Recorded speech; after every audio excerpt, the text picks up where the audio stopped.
Let's start. Good morning and good afternoon, everybody. My name is Juergen Ritter, and together with my colleague Wang Geng on my left, we are the managing directors of the Sino-German Agriculture Center. This is the 7th edition of our DCZ Talks, where we address various issues related to agriculture in China. Now, today's topic is sustainable soil management, and actually is a follow-up of a seminar which we had in Harbin.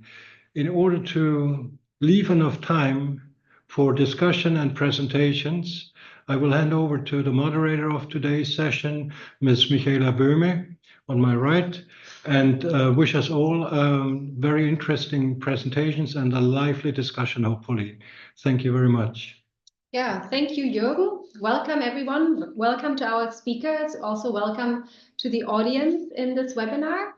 My name is Michaela. I will be moderating today's session. And as Juergen said, we want to be brief on time, but we want to be fast because we have time limitations. But I do want to give you a little bit of context. What's the background of this webinar? Why this webinar? Why sustainable soil management? And why now? And I think I want to move my slides now. Somehow it's not responding. Excuse me. Oh, yes. Some of you, I think, may know, and others may not know, that Germany and China signed a joint action plan, and they did that at the beginning of this year, a joint action plan on cooperation in agriculture. And in this plan, they prioritize soil health, amongst other issues. But the plan clearly recognizes that healthy soils are the foundation for a resilient and a sustainable agri-food system. And with this plan and this priority in mind, as Juergen just said, we, meaning a delegation of German experts, of business representatives, went to Harbin in the summer of this year. And Harbin is at the center of China's black soil region. And for those of you, many of you might know, black soil is renowned for its fertility, but it's also at the center of many of the issues we are facing today with degrading soil health, with soil degradation problems. So we conducted a whole range of very interesting activities that Juergen Simon will be talking more about later. And at the end of these 3 days, this very interesting visit, we also produced a report, or we asked several experts, both from Germany and China, to produce a report where they mapped the challenges, but also recommendations. And I'm very happy to share this report with all of you at the end of this session, with all the participants. We will also hear a little bit more about what we found during this meeting. Juergen Simon will present that in a while. And so as Juergen Ritter, we have 2 Juergens in this session, as Juergen Ritter just mentioned, today's session is a little bit of a follow-up on our visit. It's a reflection on the outcomes of this visit, but it also means to deepen our knowledge exchange and to think ahead for what we can do in the future cooperation. And I'm very happy to have 5 very excellent, interesting speakers who will deliver small interventions. And after these interventions, we will have hopefully an engaging discussion. Mr. Barkeling, Consul General of Germany in Shenyang, will be giving welcome remarks. Mr. Barkeling joined the delegation. He actually co-hosted the delegation in the summer to Harbin. Afterwards, we will hear Juergen Simon, who will be talking about what we did in Harbin from the perspective of agribusiness and technology. Afterwards, Professor Liu will speak. He is from the Heilongjiang Academy of Agricultural Sciences and a real expert when it comes on black soil conservation and utilization in China.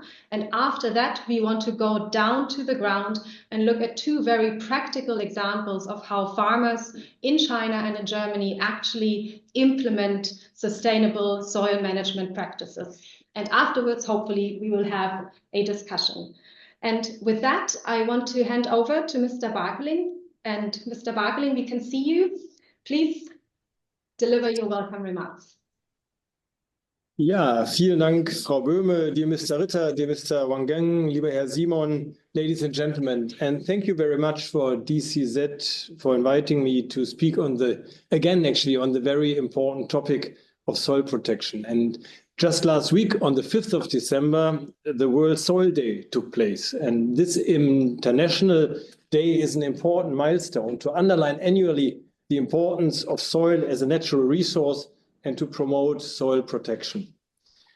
Our soils need this attention and publicity because they are a limited resource, as we know, and they're used for many different, very often competing purposes, which are nevertheless instrumental for the well-being of humanity.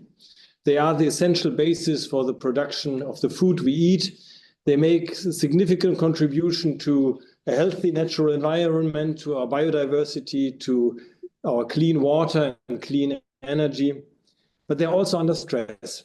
And there are challenges such as climate change, droughts, wind erosion, plastics and pesticide pollution, but also different needs for the land, for example. So I'm very glad that we meet here today online, at least 6 months after the delegation of researchers and companies traveled to Heilongjiang, and a trip, as you mentioned, Mrs. Böhme, which was organized by the DCZ, my colleagues in the German embassy in Beijing and us here in Shenyang. And I think it was a delegation which proved to be very fruitful exchanges, because we had the scientific angle on the one hand, we had the companies, we had the meetings with government representatives, with representatives of the state farms, and so on. The aim of our delegation at that time was to exchange knowledge also on what can be done to improve soil conservation under difficult climatic conditions, and to explore technology contribution in this regard in northeastern China, contributions which are specifically adapted to the specific conditions of this so unique and rich area. Because Northeast China, and it was mentioned already, has a particularly great treasure, the fertile black soils, which are found only in very few regions, actually, all over the world. But Northeast China also is characterized by a sometimes at least harsh climate. During our visit, we learned that strong winds in spring, but also high summer rainfall, lead to severe soil erosion. And soils are eroding at rates of up to 1 centimeter per year, and potentially depleting black soil layers in 50 years. Also in China, the agricultural land is under particular pressure, because China has 20% of the world population, with only 10% of the land that is available for agriculture. This is a huge challenge. And modern technology, efficient and soil-friendly machinery can be definitely a solution. So I'm very glad that half a year later, we were not on a one-off at that time at the delegation, but we are continuing the conversation.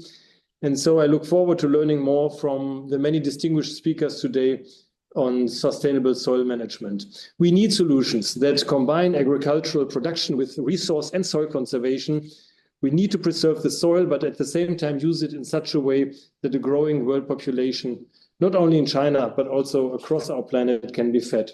Because one thing is clear, investing in our soils, investing in the health of our soils is an investing into our own future. Thank you very much, and all the best for this important seminar. Thanks a lot, Mr. Barkeling. I think you can imagine us clap, you can hear us. So, thanks a lot. I think that really brings together what we did back in June and what our motivations were. And without further ado, I think we have with Juergen Simon, the second Juergen in this round, we have somebody here in the round who can speak to the technological contributions and the efficient soil-friendly machinery solutions that German companies, German businesses could provide when it comes to sustainable soil management. And I think I'm supposed to bring up the slides now. 1 second, please. That Juergen will be sharing with you. I think I'm not at the beginning.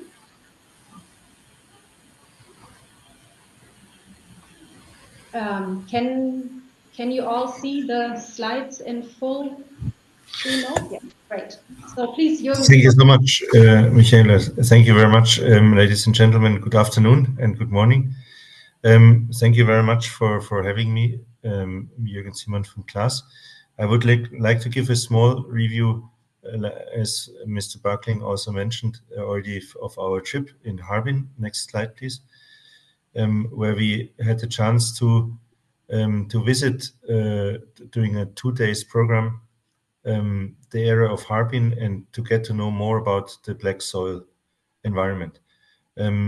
This trip took place from 16th to 18th of June, was organized by DCZ, the Foreign Economic Cooperation Center, the Heilongjiang Academy of Agricultural Sciences, and the German Embassy. And on the participant side, we had Mr. Barkeling himself joining, and also Ms. Dörfler from the German Embassy, the team of DCZ, of course. We had also important German associations like VDMA, AHK, and GTAI on board, as well as a group of German agronomic experts, some of which especially came from Germany, as well as finance institutes like the LWWB Bank, and a group of German ag tech companies from Amazone to Bayer, CLAAS, Grimme, HORSCH, Lemken, Rauch, representing the most advanced German technology, both in agriculture machinery as well as applications. Next slide, please. We had the chance, first of all, to pay a visit to the Beiderhuang Museum, which showed us the beginning of how it all started. It was very impressive to see the land, how it looked before it was turned into arable land by immense work and inputs of the Chinese people over a long period of time, and under tremendous efforts and painstaking work. So this, and at the same time, we could also get an impression of how the Beiderhuang Group #1, a biggest Chinese state farm, developed from there and turned the land into the high productive environment that we have today. In a second step, after this impressive visit, we had the chance to have a session of exchange between the delegation and representatives of the Beiderhuang management team to learn more about the current businesses and challenges, and also to introduce ourselves. Next slide, please. Then we also had a very interesting and warm-hearted visit to the German Center, where we were welcomed to understand the importance of having a platform between Germany and Harbin, which is the gateway to the northeast of China, and where a lot of activities are taking place, such as education of Chinese people for in German language, for those who would like to do business in Germany or with German companies in China, as well as numerous initiatives to support the Sino-German communication in the northeast of China. Next one, please.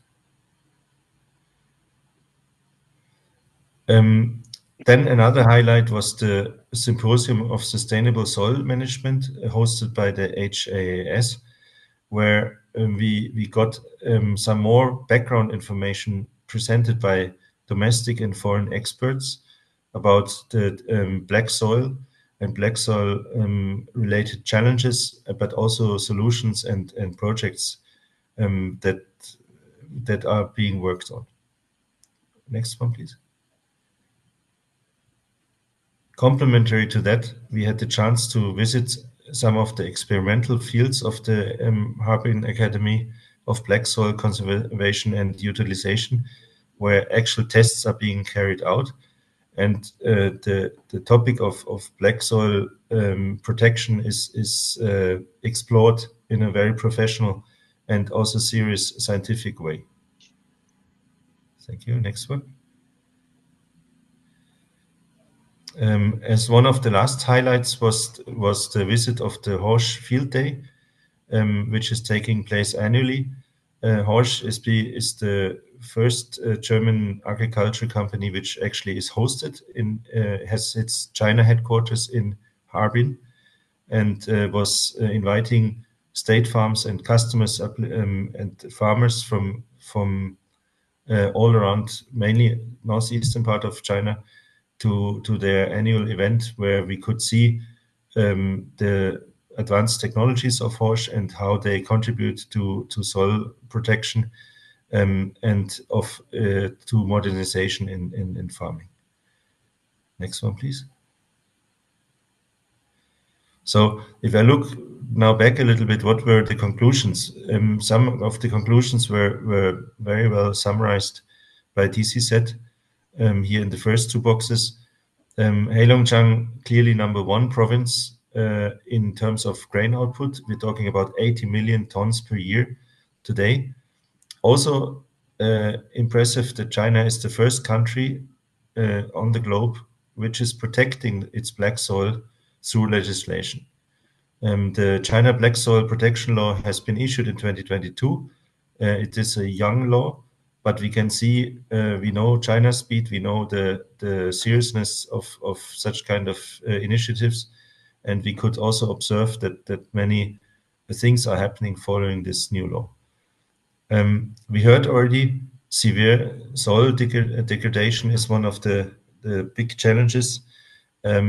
Over 60% of the black soil farmland is affected by soil erosion, loss of organic matter, and so on. We are challenged by very low temperatures up to -35 to 40 degrees in the winter and very short growing seasons. And we could also see that the crop farming and livestock farming are separated geographically. In these forums, we discussed about, we heard about possible solutions as well. All kinds of efforts to halt soil degradation are in the focus. We heard about new tillage methods to protect the soil structures. We also learned about efforts to cover the soil in the winter to stop erosion through wind.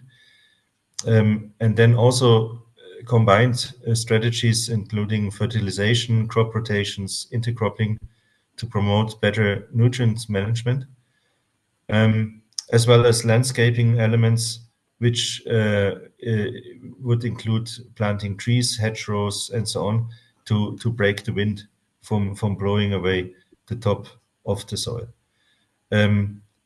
Other aspects being discussed or also considered are the reintegration of crop and animal production in order to close carbon and nitrogen cycles. From the German egg company side, for us, the Northeast has always been and continues to be a very important key market in China. We are ready for these challenges. We bring latest technologies and products to the table. We have international expertise, which allows us to tap into best practices around the world for similar situations or comparable situations to foster exchange. Also, at the same time, we are rooted in China. So each of the companies which were present have a China presence here and are taking China very seriously. Our targets are exchange and joint learning, adaptation of our technologies to local conditions, and very, very, very important, training. Next slide, please. What happened afterwards? On the CLAAS side, we established a series of first class customer experience centers in Heilongjiang, and then also in neighboring provinces such as Liaoning and Jilin, which are constructions where we have working together with some reference customers, hosting this kind of customer experience center on their side, and work together with dealer and CLAAS to enable potential customers and existing customers to experience the technologies in a real work environment on site in the conditions that we find in Heilongjiang. This is including promotion events, but especially also field demos, where the machines can be seen and experienced, and as well as trainings. So this is a platform which we can further explore. We started this here right after the Harbin trip 1 month later, the first opening. And we have been opening 2 further such centers and are planning to do more just in the northeast of China. Next one, please.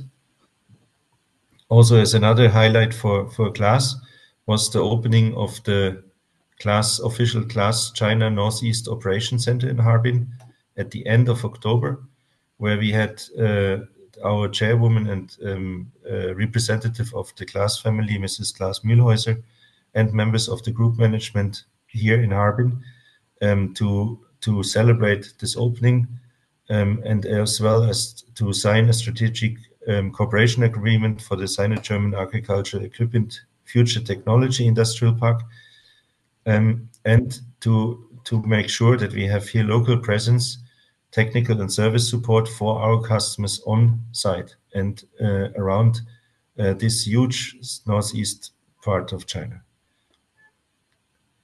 Okay, thank you very much. Next slide, please. That will be all from my side, and thank you very much for your attention. Yeah, thanks a lot, Juergen.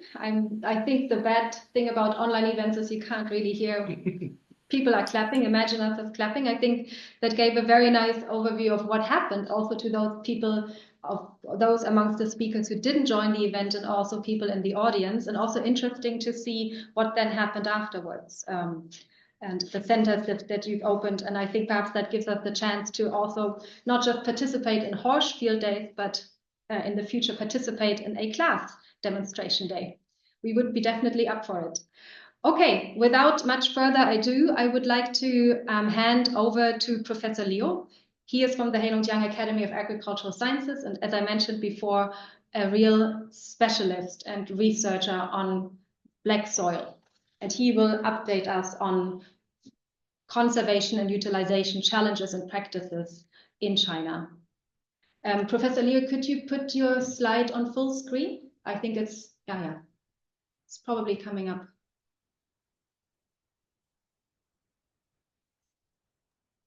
Can you hear me? Yes. We can hear you, and now it's also full screen. Perfect. Thank you. Okay. Thank you, Dr. Matthew. Good morning, good afternoon, everybody. Today, my topic will cover the title of technologies and practices of black soil conservation and utilization in China.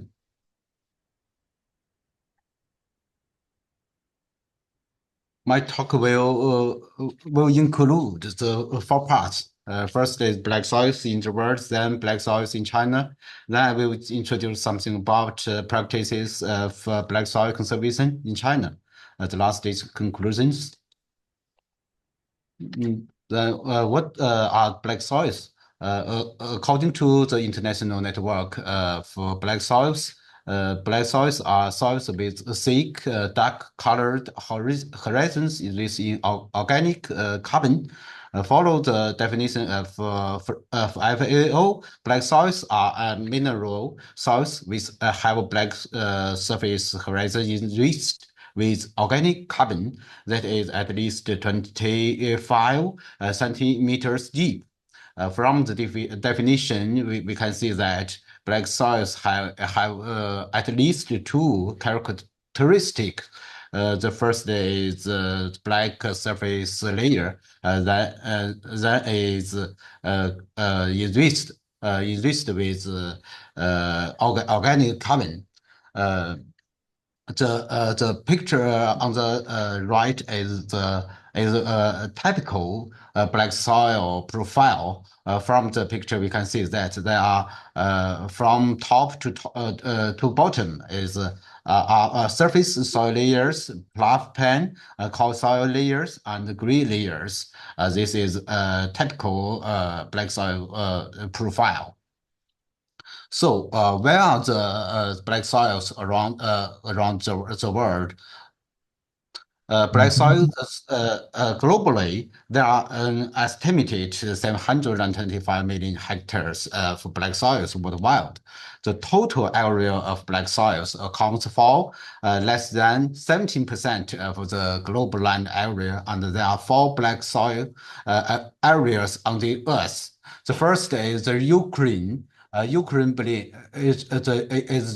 Ukraine green plain, and it is with the area of 1.9 million kilometers square. And the second is the Mississippi River basin of North America, and the third is on the northeast of China.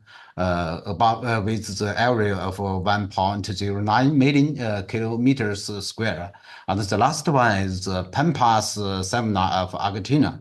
The area is 0.73 million kilometers square. And this slide shows the importance of black soils in the world. The first function of black soil is contribute to the sustainable development of human. About 223 million people live on black soils, representing less than 3% of the world population.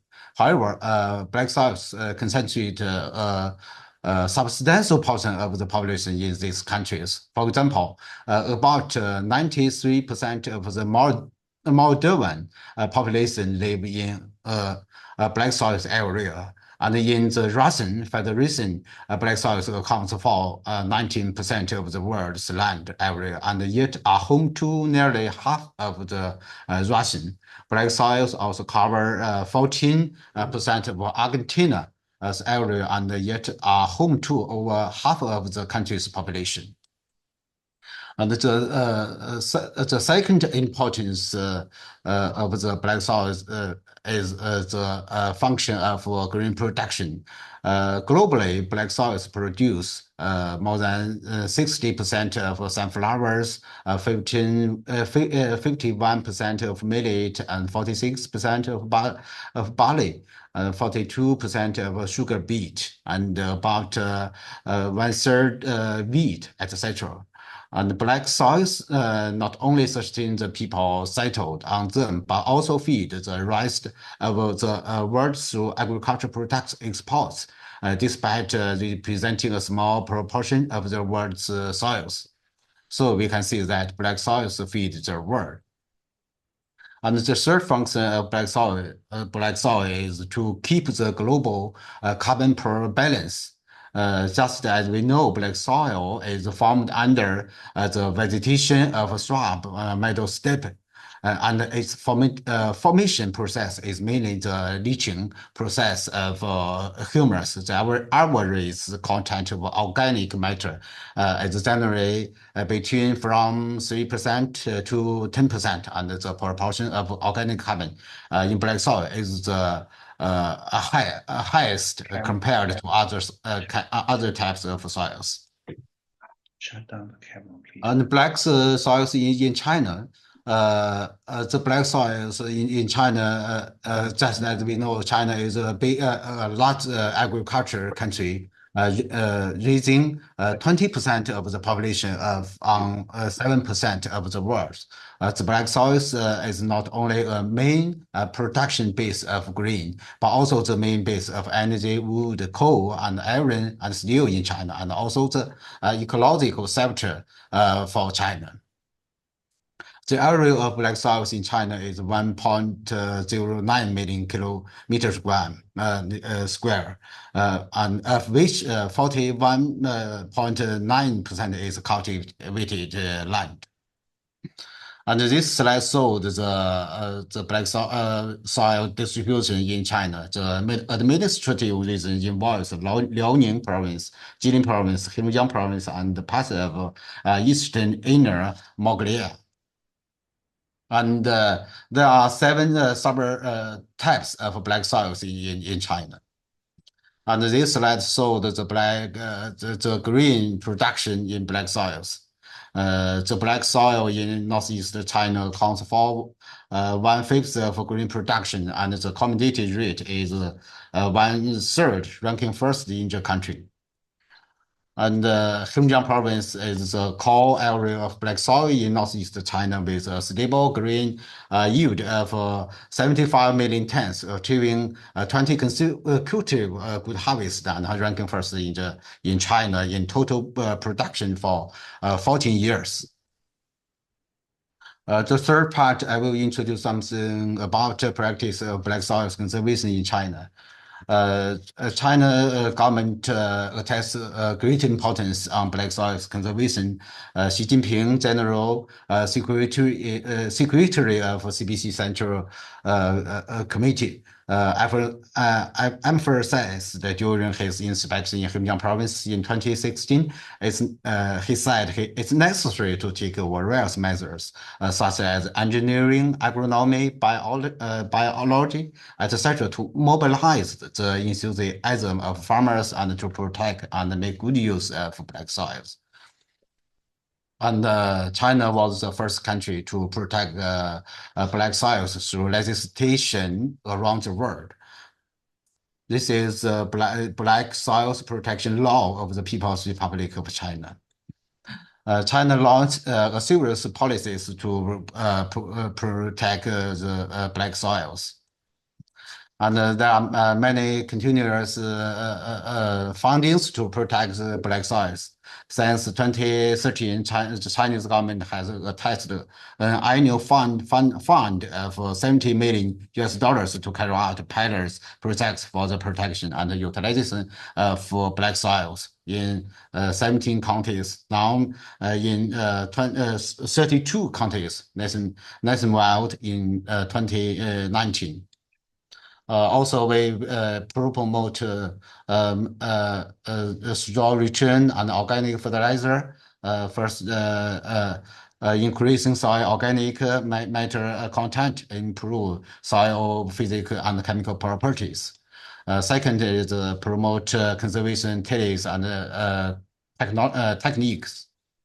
Third is promote the pilot crop rotation and the conservation of grain to feed. The fourth measure is to promote the reduction of chemical fertilizer and pesticides to increase efficiency. And also the control of soil erosion.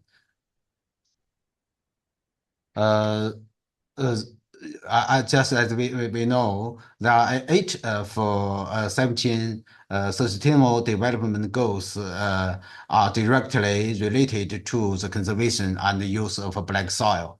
Therefore, the conservation and the use of black soils concerns all people on the planet. That's all my presentation. Thank you very much. Thanks a lot, Professor Leo. That was very nice, very comprehensive. I think that also gave a good overview for those who have not been dealing with black soil so much. And I was struck by what you mentioned, the amount of funding and of policy emphasis that now goes into promoting or reversing the soil degradation that we are seeing in this area. And we would be very interested in the future to see how these pilots are actually doing. So if ever you have more information about the outcomes and whether what the measures that you are taking there are showing any positive signs, then please do invite us back. We are more than happy to come and take a look and engage and see what is happening there and what the outcomes are of the measures that you are now taking with the black soil law in place. And I think with this being said, we want to go down to the ground, as I said before, and we have a very good speaker to do that for us, Ying from the Nature Conservancy. I think many of you must know her. She is a very prolific speaker. And she will talk to us, or she will present to us a case study from China. As far as I understand, it's not about the black soil region, but the soil issues are faced everywhere. And she will tell us what farming communities and farmers are doing, practically speaking, to fight against soil degradation, to improve soil health. So please, Ying, the floor is yours. Thank you. Thank you to give me this opportunity to present our work in North China Plain. So first, I want to give some background about what is soil health, why we call them soil health, and instead of soil quality. Because in the soil, actually, there is a quite diverse world and with a hidden treasure for us, and that is biobeer. And in this world, actually, if you know the the people know biodiversity, and in this world is hidden 59% of the world biodiversity in the soil. So combine all the biodiversity in the world, there majority of it actually in the soil. And from FAO, the scientist has emphasized, gave an example, a teaspoon of soil actually contain approximately 50 billion microbes. And the total global people population is only 8 billion. So that is actually a lot of lives in the soil. That's why for us, actually, we call the soil as a habitat of biodiversity. So it's not dirt. It's actually full of lives. We cannot see. It's very small, and most of them only can be seen under a microscope. And those biodiversity in the soil actually shapes our healthy soil and its ecosystem. And the healthy ecosystem provides multiple services for our well-being and human health. So here these slides just show us how the healthy soil ecosystem can provide multiple benefits and multiple services to others. For example, to the biodiversity, we just talked about biodiversity in the soil, and actually the soil ecosystem can support the biodiversity above the soil. And also the soil health can provide benefits to water security. So not only the water quantity and water quality issue. And healthy soil ecosystem also support our food security, like all people just talk about. And also they can improve the livelihood of farmers and secure actually under the climate change, help farmers improve their resilience. And the last one is the benefit of soil health actually related to the climate change. Just as Professor Liu mentioned, soil is a big carbon sink. Actually, the largest carbon sink on the land. So that can help us remove carbon from the atmosphere and also help us to improve the soil carbon as well. So just remember, the soil is not a dirt, it's a living ecosystem. It's habitat of about 60% of the whole world biodiversity. So how we can manage the soil is actually the future of managing the soil is to manage the soil biodiversity, how we improve those habitat for the biodiversity. So in China, we mainstream regenerative agriculture. I think some of them may heard about that. It's become the buzzword in the world, but actually it's very easy behind that. It's not a new word. It's actually just the way we manage the soil and to improve the biodiversity in the soil. So if we remember it's a living ecosystem, then we can understand these 5 principles of regenerative agriculture. So the first one actually to reduce the soil disturbance. And the second important thing is to keep the soil covered. So like just previous speakers mentioned in black soil area. So the big erosion, the soil erosion actually because the soil is naked over the majority of the year. So we need to cover the soil, reduce the erosion, and that is actually the way to thrive the soil biodiversity. So we did a lot of work in China with farmers, with also players of agro-food supply chain. This is an example I want to give you. It's a work we focus on in the North China Plain in past 5 years. And recently we extend this work to the upstream of Yellow River Basin as well. So just talk about our work in North China Plain. This area, actually the bread basket for Chinese domestic food security. this area produce about 7% of our domestic wheat. We know the wheat is the top two grain food for us. So it's very important breadbasket for us. But the challenge actually in this area is intensive tillage. So just as mentioned, intensive tillage is actually destroy the soil structure and destroy the soil as a habitat for biodiversity. So that is develop a big threat for the agricultural sustainability, and also the overuse of groundwater in this area. So that is a big issue as well in this. So soil and water is two big threats for the food security in this area. And the conventional practices in this area, here is 2 crops per year in this region. So summer corn and winter wheat. So especially after the harvest corn, and the farmers conduct several tillage actually operations in the field before plant winter wheat. And so those operation actually it's intensive tillage for the soil and killing the soil biodiversity, the microbe, and also destroy the habitat and let the soil naked and from the low temperature, from the sunlight. So it's makes the soil very vulnerable, and we are losing the soil microbe during these operations. And we introduced the conservation tillage in this region for winter wheat. So with these practices, actually farmer can save a lot of time, save labor, and also save cost for extra operations. So that only 2 steps involve harvest corn, and the farmer can plant the winter seeds, winter wheat directly into the field. So they don't need to manage the straw. The straw will live on the top of the soil, and the soil habitat will not be destroyed. So it's a win-win for everyone. So how we do that? About 5 years ago, we start 4 trials in 4 different provinces in this area. So Henan, Hebei, Shandong, Anhui.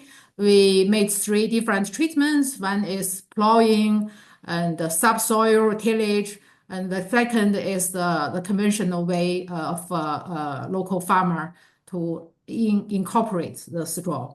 And the third is our conservation tillage without till the land and leave the straw on the top of the soil. So after 3-year scientific monitoring, we see the improvement of the soil chemical and also the carbon sequestration. Not only that, we also see the water improvement in the soil. So with the straw mulching and also reduce the tillage, actually the soil can store more water than before. And also for the farmer side, they can reduce several operations. It means they reduce their cost. So it's about $100 per acre for farmer. That's a lot of money.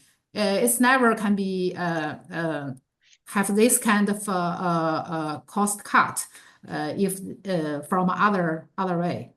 And and from the carbon perspective, we see not only mitigate the emission by reduce machinery operation, and also we see the soil carbon increase.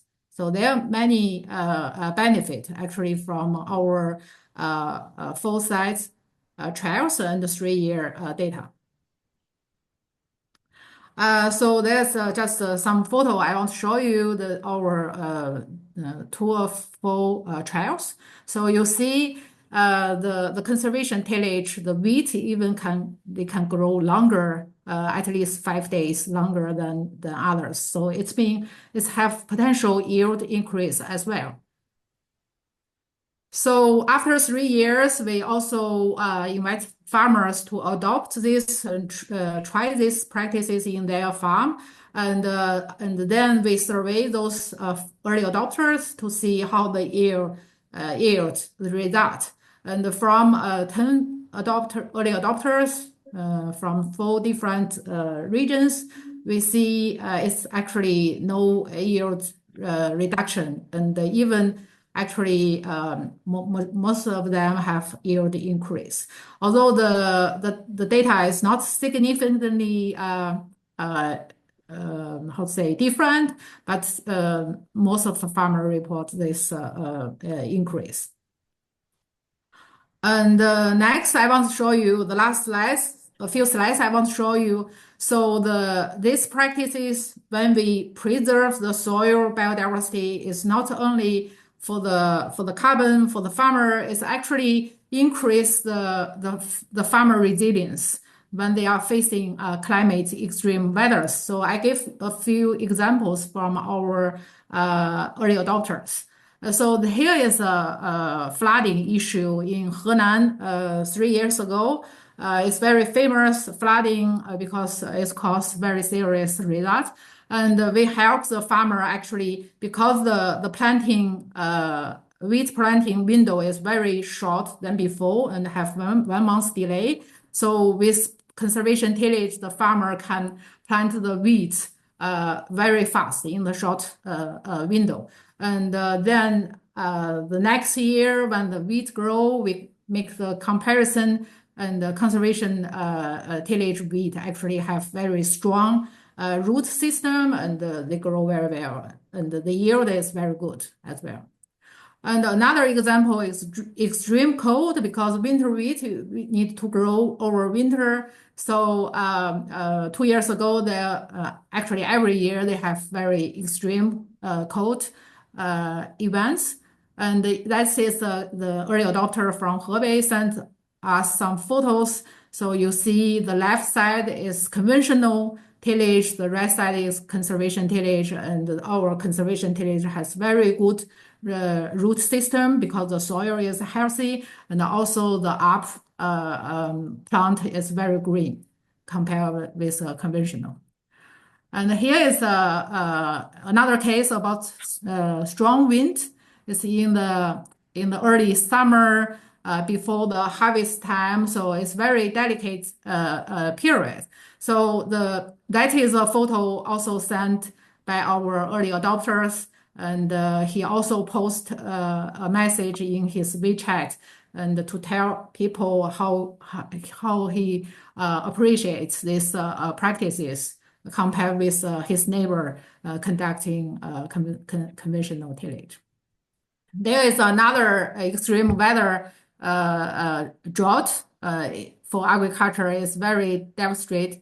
And this is a short video sent by one early adopters, because he experienced about 2 or 3 weeks drought without irrigation. So he compared with his conservation weight, and his another farm actually use a conventional tillage. So he show me the different color of this wheat after the drought. To make sure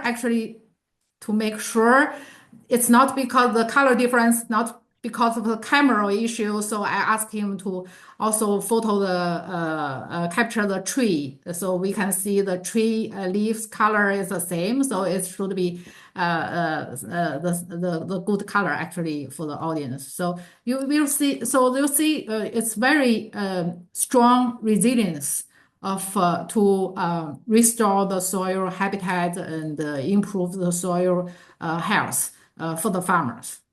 Yeah, so that is my presentation. We actually, in the past 5 years, we conduct different levels of field days and to train the farmer and show them the planters and these practices to them. Yeah, thank you.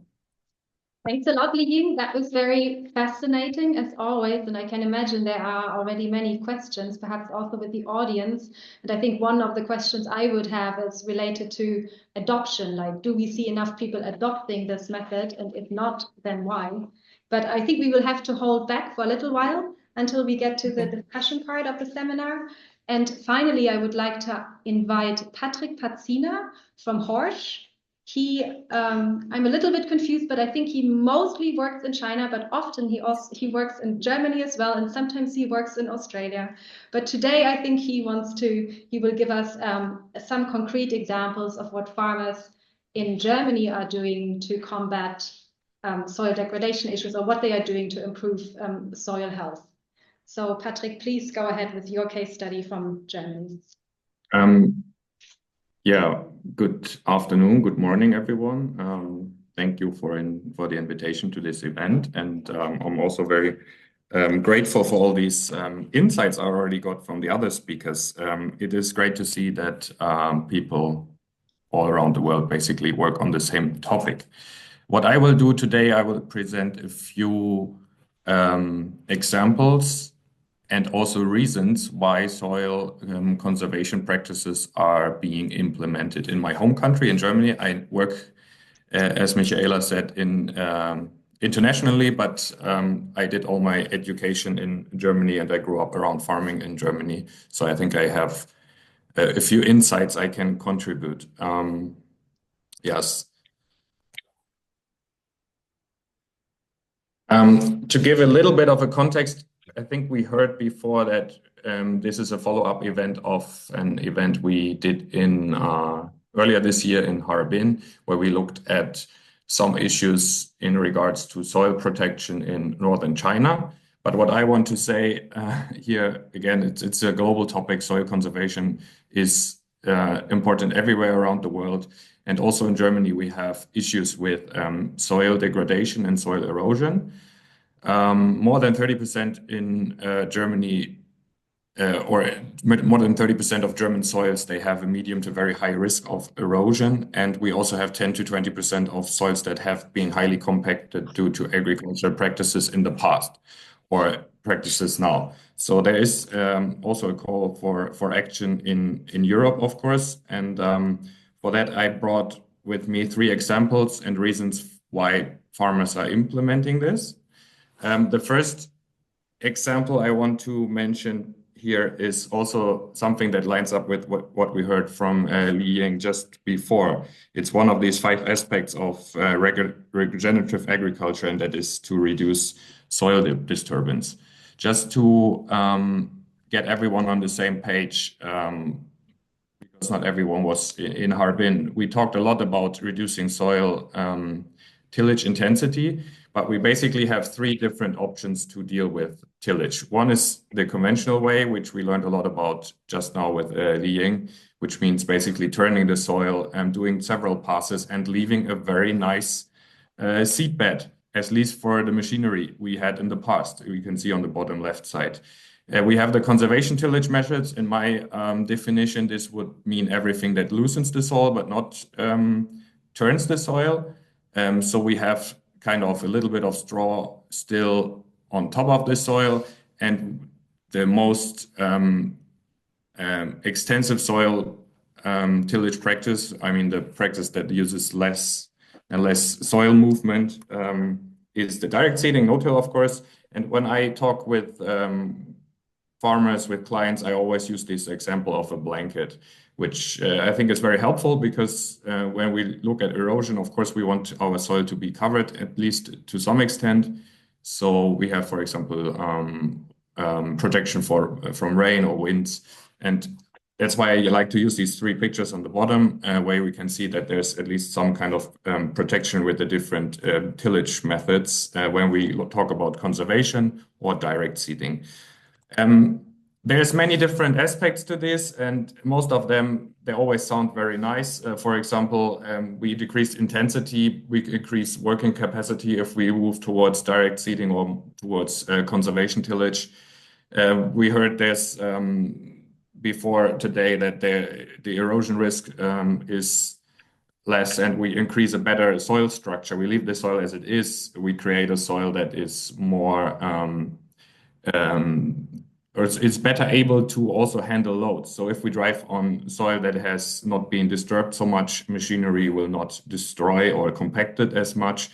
Evaporation is also a big topic in conventional tillage. This is a huge topic. That's why we see so much direct seeding, for example, in Australia and Kazakhstan, where water is an issue. But, and this is why I put this in a bigger triangle here at the bottom, it is much more difficult to manage. And I think this is something, that is not often mentioned, or people overlook this maybe in many ways. It is more difficult to manage crops. We have to look at crop rotations. We also need to look at machinery, because not every machine is able to work with residues on the field.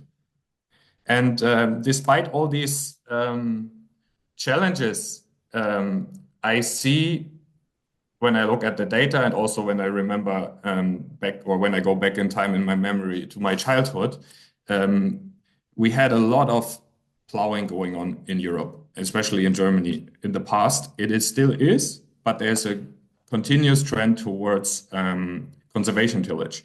So in this graph, I put together data from the last 12 to 15 years, which shows that basically conservation tillage is increasing. We're now at around 50% only for the conservation tillage practices. If we add no-till, which is only 1% in Germany, but also the fields that are not being touched at all because we will leave them blank or we grow perennials, we're now at 60% in Germany, which I think is a great news compared to what happened in the past when we look at soil protection. I was trying to come up with the reasons why this happened. I think this is a good add-on to our discussion we had earlier, to the lectures we listened to today, and also to the discussions we had in Harbin earlier this year. I think, and all these reasons, they come out of a survey I did with my farmer friends. I looked at some data, and it just comes off from my personal experience with farmers and clients in Germany, is that we now have seeding equipment readily and widely available within Germany and Europe in general that can deal with straw residues. This is something not all places around the world have, I would say. Also, Germany didn't have in the past. So now farmers have the chance to reduce the tillage because the seeding equipment matches conservation tillage practices. For example, now we have seeders available that can cut through the straw, put the seed into the soil, while in the past, seeders were not strong enough and would potentially put the seed on top of the straw, and then we would not see any germination. Another thing that is, in my opinion, one of the most important aspects of this is that there's continuous education and professional help by advisory services in Germany that push the German farmers towards using less tillage equipment, or less tillage intensity, sorry. This bottom picture you can see here is a picture I took 2 years ago when I attended the class of young professional farmers. And as you can see, the teacher stands in front of the cultivator, and this is now part everywhere in all education we have around farming, where less intense tillage practices are being discussed, promoted, challenges are being discussed as well. So I think this is a great, this is a very important reason why there's more implementation now. Another thing is, we heard about this before today, that we have reduced production costs. I put together some of the process costs we have in Germany. Here, what we can see is some costs are increasing. For example, the plant protection, which is also giving us this confirmation again that this is like the more conservation tillage practices we use, the more difficulties we have with certain things, for example, in plant protection. So this is going to be a little bit more expensive. Seeding is going to be a little bit more expensive because we need more sophisticated machinery. But overall production costs are lower. So this is, of course, a reason for the implementation within Europe, because we are countries in Europe with very high input costs. So farmers kind of look for ways to produce cheaper. Another thing that I think is also very significantly is financial incentives we have had in the past and we're having now. For example, this year there's a new program called the Natural Climate Protection Action Program by the German government, and this is basically supporting farmers in buying machinery that allows you to work with conservation tillage methods. So in this particular case now, farmers can get back 30% of the initial investment costs they have with seeders. And this is not free money. The farmers need to, they need to purchase seeders that fulfill certain requirements. And in this particular case, I think it's very interesting, maybe also to explain a little bit more in depth, is that for these seeding machines that make it possible to work in conservation tillage settings, for example, they need to have a very strong coulter pressure, so the machine can really go into the ground through the straw, through the residues into the ground, put the seeds into the ground. Or as a tine cultivators are also supported in this program. They can only have a certain width of the coulter, so they will still work in like a direct seeding approach and not do a lot of soil movement. The second thing I want to talk about today, which also goes back to one of these 5 aspects of regenerative agriculture, of maximizing soil cover, is the implementation of cover crops. I think we heard about this before. This is just an overview of what benefits we would have if we implement cover crops. I looked at what happened in Germany so far over the last decade or 15 years, again, this kind of area. And we saw like an intense increase in the usage of cover crops, which I'm very happy about. Now we have around, let's say, 30% of the area of Germany is covered with cover crops every year. This might not sound much. What we need to keep in mind is a large percentage of German land is already covered year-round because we grow a lot of winter crops. So this refers to cover crops that are protecting the soil in winter. So let's say in total, I think we have something like 80% coverage or more, adding up cover crops and winter crops. Also here, I came up with some reasons why this is being used more and more. First of all, this is a picture I took on a field day recently. We just have so many companies now offering varieties and seeds for cover crops. When I was a kid, there was no cover crops, almost no cover crops. But now we see cover crops everywhere. The second thing is the same thing as with the tillage. We see also continuous education, and advisors mention cover crops in their daily work. When I went to agriculture school, cover crops was part of every class. This is, I think, 2 of the farmers I interviewed for this, for the preparation for this presentation. They told me, "Yeah, I just believe in it. I see the difference. I believe in it, and I learned so much about it when I was a student. That's why I keep doing it." Also, we have scientific findings now that make people grow cover crops. I will give you a very specific example. My friend, he's growing potatoes, and this is his main crop. He grows a cover crop of radish before he grows the potato because it will reduce the pressure for pests for the potato in the next season. So he puts so much emphasis on planting the cover crops because there's just these practical and scientific findings of the benefits of cover crops. Except of these incentives, also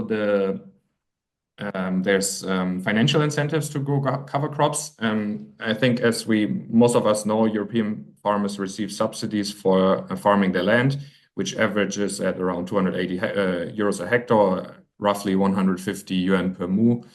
And for some farms, this can be half of the income. So farmers really want to get their subsidies, and for these to receive these subsidies, farmers need to follow certain regulations. And one of the regulations now with the new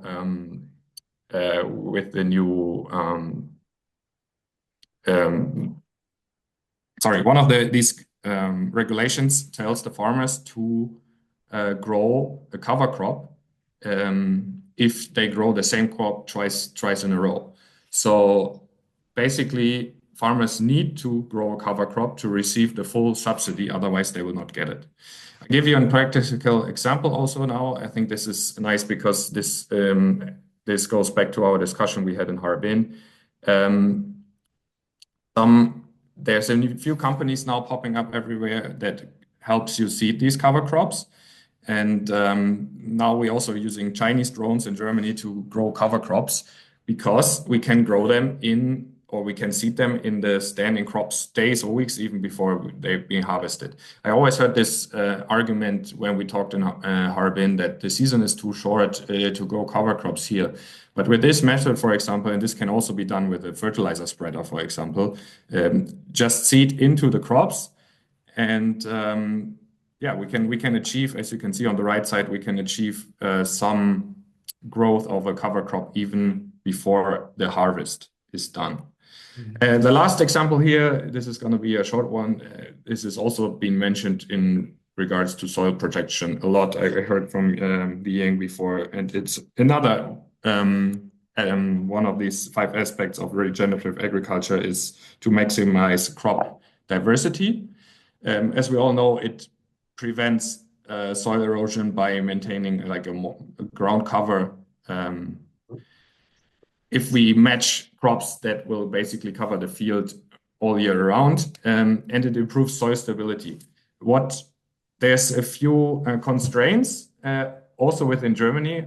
This is also adding to our discussion we had earlier this year, where we said crop rotation should be done. Yes, it should be done everywhere, but the biggest issue here is that they are not always the most economical options.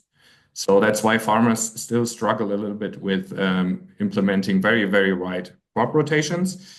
I would say when I look back at my time at uni and ag school, crop rotations were talked about a lot. We learned a lot about it, but still canola, wheat, barley is a rotation that kind of prevails within Europe, and also we grow a lot of corn.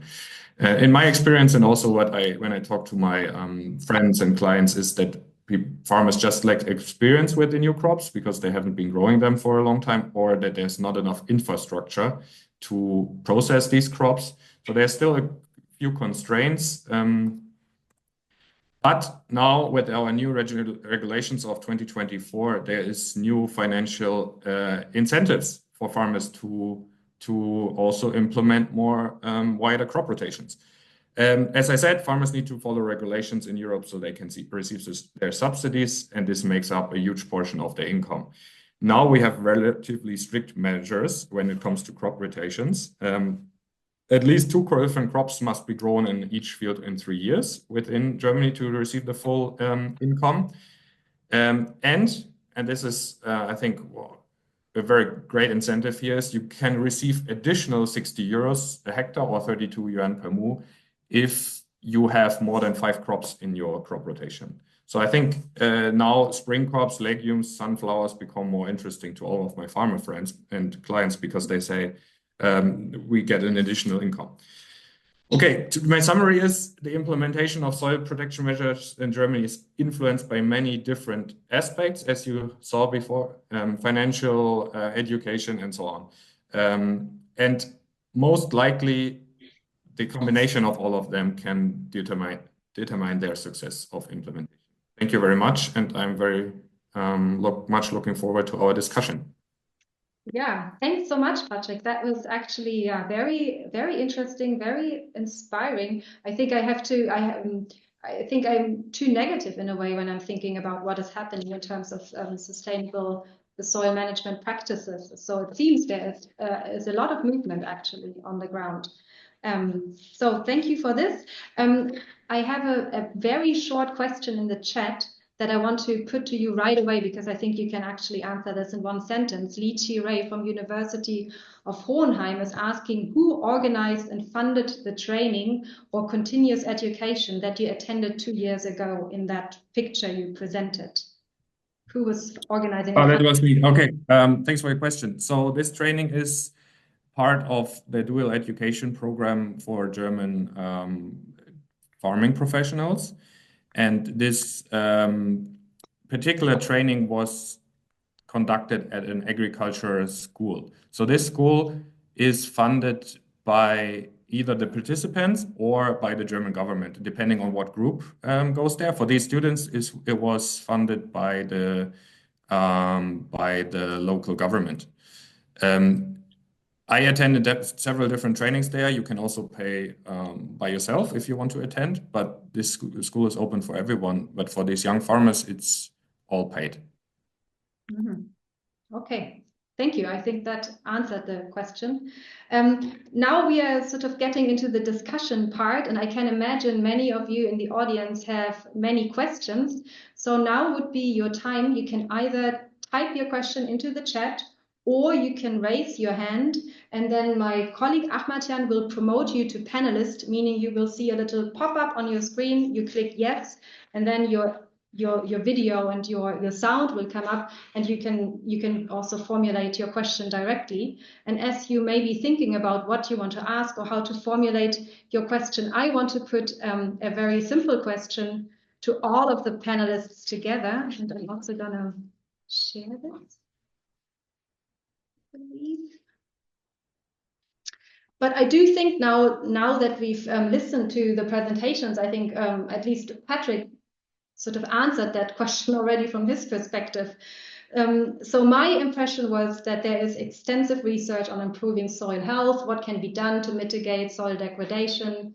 And my impression was that the problem still persists. Now, after the presentation we just saw from Germany, 49% of farmers already implementing conservation tillage. I might rethink that question or reformulate it differently. But I also think in China, adoption is happening, but perhaps happening at a slower pace than needed. And so my question to the speakers would be, from your perspectives, what do you think? Is there something missing to increase adoption, to make more people actually implement the solutions that are seemingly known? What kind of policies would be needed? What kind of incentives, what programs? We heard quite a lot now, I think, in Patrick's presentation for the German side. What is happening in China? Would these also be viable solutions for the Chinese side? So that would be a question that I would like to pose to all speakers, and whoever feels that's something they can speak to, please go ahead. And then in the meantime, we will be collecting questions from the audience as well. So who would feel they want to answer the question to all four speakers? I think Juergen Simon wanted to answer the question. Juergen? Yeah, I would like to answer a little bit later. A little bit later, maybe. Okay. Let somebody else start. Then yeah, I can answer that first. So according to your first question, so from my work in past very short period, only 5-6 years, and working together with farmers, local government, and also academia, I feel the soil health, the definition and the knowledge actually have a huge gap, and in the mainstream academia. So in the like Patrick just mentioned, what he learned in the universities is maybe only focus on the soil physiology and chemical, not really soil biology. So from the new knowledge, new information we know, and also scientific data, we know actually the soil biology is determining the soil chemical and the soil physical. That was ignored for quite a long time because we didn't know that knowledge. And so that is, I think, the main issue. We need to fill that knowledge gap in the mainstream academia, and let people know more about the soil biology, diversity, soil biology, and also, yeah, so raise awareness and fill the knowledge gap, also for policymakers and value chain players. And for the farmers, I think because the farmer is very, they need to manage the risk. So the new concept and the new practices, for example, conservation tillage is totally opposite of their 100-year, 1,000 years agriculture habit. So how we change their raise their awareness, change their behavior actually is very difficult. So I think we need financial tools to help them make this transition journey, share the cost and also share the risk. For example, we should redesign the subsidies and also redesign the banking loans for the farmer. And this kind of transition or behavior change take years for farmers, at least 3 to 5 years. And our current subsidy and the loans, the financial products actually only cover like one growing season, 6 months. So that is not enough to share the farmer's risk, makes this transition. Yeah. So it's my answers. Thank you. I think these are two very good points. And I think what we've seen, some of the examples we've seen from Germany is probably exactly trying to do that, to share the risks and share the costs by sort of adjusting the subsidies in a way that certain practices are being promoted, and namely those practices that are good for the soil. And I also thought it was interesting that you were saying the knowledge gap is not just farmers don't know what to do, but I think if I didn't misunderstand you, you said there is a knowledge gap in academia. Not enough or many people in academia don't see soil as a living ecosystem, if I got that right. So it's also interesting to see that this could also, that there could be a very different understanding of what we are actually dealing with. And depending on how you look at soil, you would promote or you would come up with different solutions as well, also in the academy. I wonder if Mr. Leo has a response to that later on. But in the meantime, I think Jürgen, Jürgen. Yeah, could you put up my slide again, please? Yes, sorry. Because I think I have another aspect to that. I think that the points mentioned are very valid. We see also that for implementation, measuring and facts will be very important. So if you go to the next slide. It's stuck. Yeah. This one up. So we see that actually also something is happening in the meantime in the background. Is the Mara is going to focus very much on smart agriculture. There's a whole program in preparation and about to be published, where we can see very aggressive targets of reaching digitalization rates in agriculture of 35% by 2030. That means making things really measurable. And that requires, of course, that this infrastructure is also getting ready, the ability to actually measure, to supervise, to see what's going on. If you go to the next step, if you look now for the agricultural machinery as well, we have always emphasized that from the German company sides, we do have very advanced technologies and so on, which can support all these measures. But we can also see that especially in terms of smart agriculture, these programs are not yet fully working in China, especially because of the legal restrictions, compliance issues, and so on, topics and so on. So for us, in the first stage, will be very important to study, understand, and prepare for this coming initiative of smart agriculture, which is going in the direction to have a further basis to really implement something in the field, and therefore a working group about smart agriculture under the lead of VDMA has been established, or is in the process of being established, to help us also as the German agriculture companies to prepare for these upcoming industry standards. And there it's really important that we bring in expertise as well, that the right standards are set. We saw before from the examples of Patrick as well that it is the way that we define things will drive the way that the farmers are operating.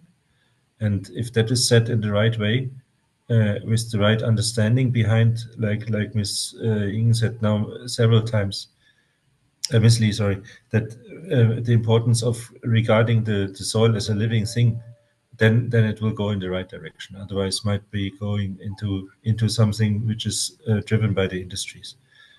The second one, next slide, please, is also that we need to test, optimize, and demo these new technologies, and especially train. Training is absolutely key. We see this everywhere in the agricultural farming side as a big challenge. The new technologies are available, but they can only be used to a limited extent because of huge gaps in knowledge. And technology has really made very, very big jumps in the meantime, also for the applicants in China. So one of the questions that is also maybe up to discussion or just an idea right now is whether it could be possible to establish some smart agriculture demo farms where these kind of methodologies can be tested together, and we could have some actual applications running to further test the machinery side as well, to be compliant with the Chinese regulations, but to have this whole ecosystem running, and also on the machinery side, having systems which actually work and deliver data which we need to check the performance of these solutions. So also, if you're interested, not maybe now, but later on, let's discuss about this as well. This is very practical stuff in the end, but we need to prepare because this is coming in our judgment. This is coming now very fast. That's perhaps also something that would go back to Li Ying. Who are the companies that you're working with? You also showed machinery, and I guess were these just machines that were available on the market, or you somehow had the opportunity to work with them on implementing conservation tillage or finding the right types of machines that could deal with these new demands or the new sort of conditions that machines face when they work without plowing and then having a nice seed bed? Yeah, it's so sad we cannot really have a good no tillage or conservation tillage planters on the China market. And I know a lot of machinery companies, international, they have those kind of no tillage planters, direct drill in other country markets, but not in China. I asked them, for example, John Deere, I asked them they should import that to China. And also great plan. But they said it's no market because they are looking at the policy-driven market. SPD is not really like, for example, in North China Plain for winter wheat, it's no policy yet, so they don't see it's a big market there. Yeah. We have quite a few questions, and in the thanks to the answers and questions so far, we have quite a few questions in the chat. And I'm trying to pick which one. Can I add one more thing to the question, Michaela? There's one keyword I wrote down. Why is adoption missing? And this is, I will just summarize it in visibility. It's because farmers usually like to implement what they see as a good example with what they can physically touch and see. Let's say, for example, for the conservation tillage method, now I see with Mrs. Lee, their example, she has created a hub in a region, and now farmers will talk about it. This is what I see here as well. So visibility is key, and if we find a way to support this in demo sites, then I think this will increase adoption rates a lot. Yeah, thank you. Okay, yeah, that's probably also. It's like it's kind of throwing the first stone, and then somehow it creates a larger effect. And once you have a hub, people come and see, learning from each other, learning from your peers. Yeah, that definitely seems logical. I'm going to go through some of the questions we have in the chat in no particular order. I hope I'm not missing anybody's question, but here is a question asking, do you have recommendations or examples from horticultural production? Specifically, is it feasible to reduce tillage and improve soil cover in horticultural production that requires tilled soil to harvest vegetables? Yeah, now we have all tools like Patrick and others mentioned. Now we have the new technology and new planters and all other technology can support that. So no tillage is can apply to all kind of crops, vegetables and like grains, small seeds, big seeds is not problem. But the major problem is they are not available in China market yet. They are not available yet. Okay, so the products are simply not available, or the technologies are simply not available yet. I think there's another question to you, Ms. Li, from Zhang Wenjun, asking, farmer education and professional consulting are important. However, in China, most farmers lack access to these resources, or they are not professionally trained. Based on your experience, how can this situation be improved, that the farmers can pay more attention to nature and soil health? So again, I think it relates to what we've mentioned before, training, learning from each other. And given that many farmers in China are very small scale indeed, and they are not trained the way that Patrick was trained in Germany, what to do about this? Yeah, just from my my knowledge, I because the majority of Chinese farmers, they get the knowledge and the information from retailers.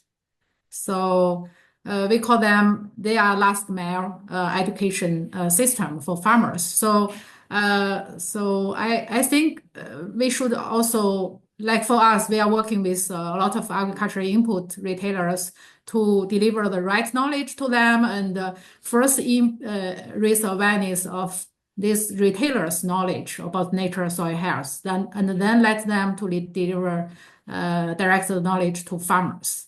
So that is the way we are doing, and we see a lot of, especially young farmers, they really care about the nature and the soil health.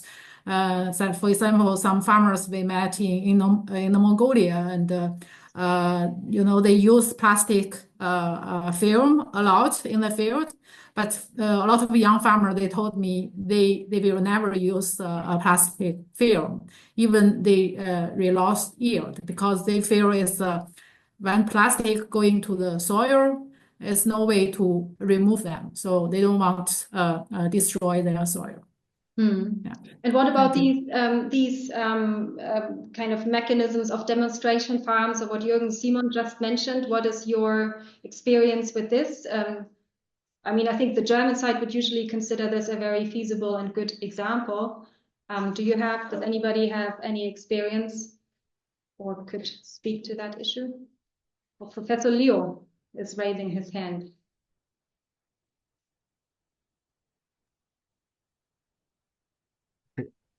Okay, I just have only one suggestion for the policies.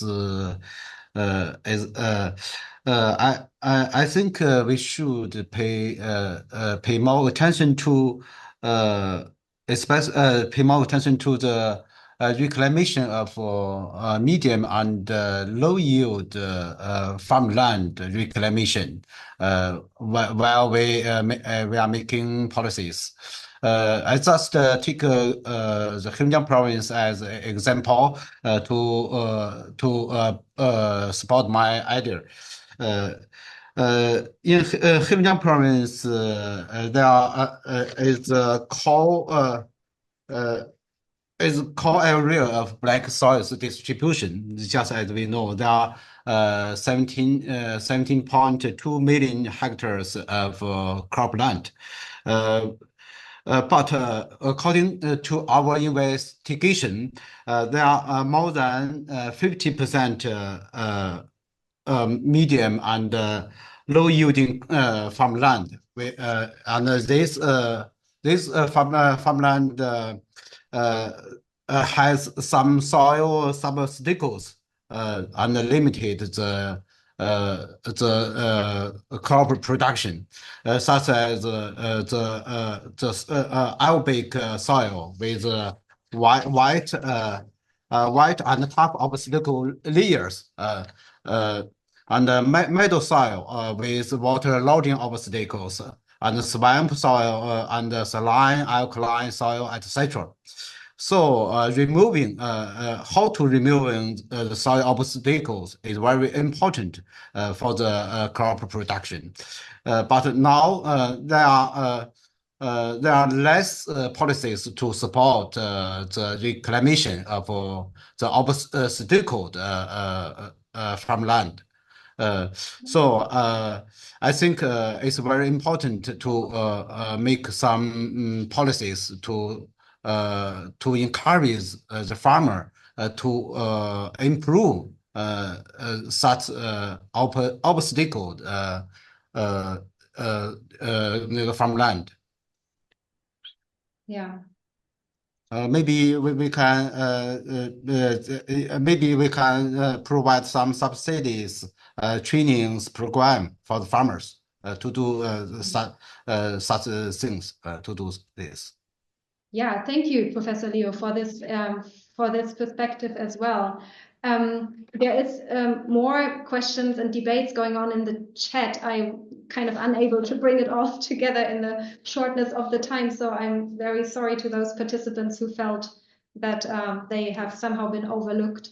But I'm promising we will be sharing the results from the Harbin workshop we did. As I mentioned before, I will also ask the presenters if they are able, if they're willing to share their presentations with our audience.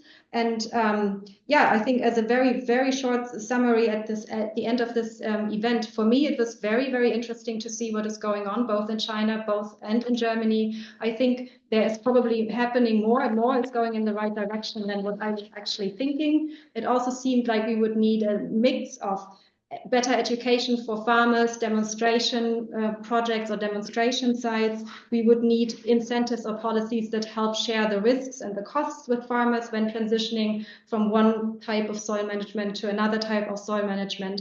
We have the Black Soil Protection Law in China, so we will see what kind of benefits or what kind of improvements that is creating as time goes on. And I hope we can stay in touch and keep the debate going. But for now, I have to close.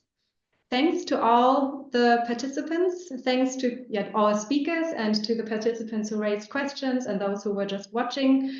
Yeah, I wish you all a very good December, end of the year. Hopefully things are winding down. And you will hear back from us, as I promised, with some of the reports and hopefully some presentations we can share. And yeah, thanks so much for coming, contributing, and talk to you soon. Thanks to everyone. Thank you.